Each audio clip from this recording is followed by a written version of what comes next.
অধিকারী ওখানে যাচ্ছে তো বিরোধী দলনেতা। হ্যাঁ, মমতা বন্দ্যোপাধ্যায়ের কাজ কি? ও তো গন্ডগোল লাগাতে যাচ্ছে। মমতা বন্দ্যোপাধ্যায় তো গন্ডগোল লাগাতে যাবেনি। মমতা বন্দ্যোপাধ্যায়ের পুলিশ প্রশাসন ওখানে পৌঁছে গেছে, ডিজি পৌঁছে গেছে। মানুষ যে একটু ভয়ে ছিল, কেউ আতঙ্কে ছিল, ও তো বিজেপিরাই ভয়ে আতঙ্ক দেখিয়েছে শাহজাহানের নাম করে। সেটাকে তো পুলিশ দিয়ে পাঠানো, পুলিশ পাঠিয়ে ডিজি পাঠিয়ে বাড়িতে বাড়িতে যাচ্ছে, আপনাদেরকে ভয়ের করার দরকার নেই, আমরা আছি, প্রশাসন আপনার সামনে আছে, ক্যাম্প করে দিয়েছি, আপনি খবর দিন, আমরা সঙ্গে সঙ্গে 5 মিনিটের মধ্যে এসে আপনার কাছে পৌঁছে যাব। তো মমতা বন্দ্যোপাধ্যায় তো সব লোকজন কাজ করছে। মমতা বন্দ্যোপাধ্যায় আর বিরোধিতা করেনি। আর সন্দেশখালী নিয়ে এর বিরোধী দলনেতার কাজ কোথা আছে? আর তো ভালো জায়গায় কোথাও নেই। কোথায় বাচ্চায় মার্ডার হয়ে যাবে, কোথায় সন্দেশখালীতে গন্ডগোল লাগাবে। সন্দেশখালীটা হয়েছেটা কি? সন্দেশখালী হয়েছেটা কি? শাহজাহানকে ইডি তাকে তার বাড়ি এসে ঘেরাও করেছিল, তাকে গ্রেপ্তার করতেই এসেছিল নাটকীয়ভাবে। কেন কি? শুভেন্দুর তো বন্ধু ছিল শাহজাহান। শেখ শাহজাহান ছিল শুভেন্দুর বন্ধু, শুভেন্দুর লোক। শুভেন্দু তাকে দিয়ে অনেক কাজ করিয়েছে, তাকে দিয়ে অনেক ছাপ্পা মারিয়েছিল, তাকে দিয়ে অনেক লুট করিয়েছিল।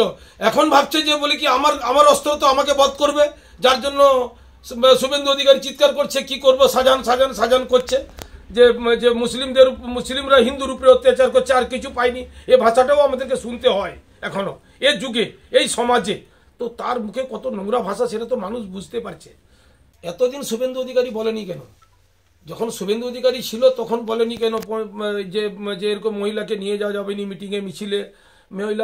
মহিলা আবার মিটিংয়ে মিছিলে গেছে, একজনের সঙ্গে 10 জন, 15 জন, 20 জন, 25 জন প্রোগ্রাম আছে, ভোটে প্রচারে আছে, প্রচারে প্রোগ্রামে করে গেছে। তার মানে কি তাদের সঙ্গে কি অবৈধ সম্পর্ক করেছে?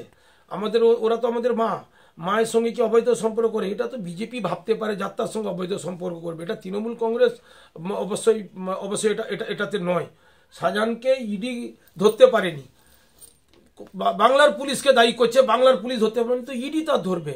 পি চিদম্বরমকে ইডি ধরেছিল, পি চিদম্বরমকে তো ইডি গ্রেপ্তার করেছিল। তার ঘরে পুরা সব নিয়ে সে কোথায় পালিয়ে যাবে, তাকে ধরে পি চিদম্বরম একটা এত বড় ফিগার ছিল ভারতবর্ষের, তাকে গ্রেপ্তার করলো।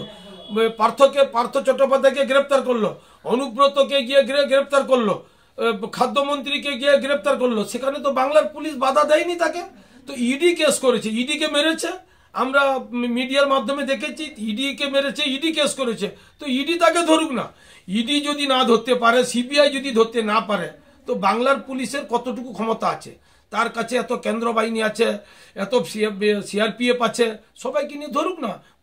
বাংলার পুলিশ তো কোনোদিন বাধা দিতে যায়নি, আর আমরা সমর্থনও করিনি। শাহজাহান যদি অন্যায় করছে জেলে যাবে, হাজতে যাবে। মানুষের প্রতি যদি অন্যায় করছে, না ওই মুখোশ বেঁধে ভাড়ায় লোক নিয়ে গিয়ে তৃণমূল কংগ্রেসকে কালিমালিপ্ত করার জন্য শাহজাহান করলে ভাবছে যে ভোট বিজেপির বেড়ে যাবে, ভোট আরো কমবে। সাধারণ মানুষের মনে এটা লাগেনি যে কি শাহজাহান এরকম করতে পারে বলে ওই এলাকার মানুষের শাহজাহানের কাছে সহযোগিতা নিত।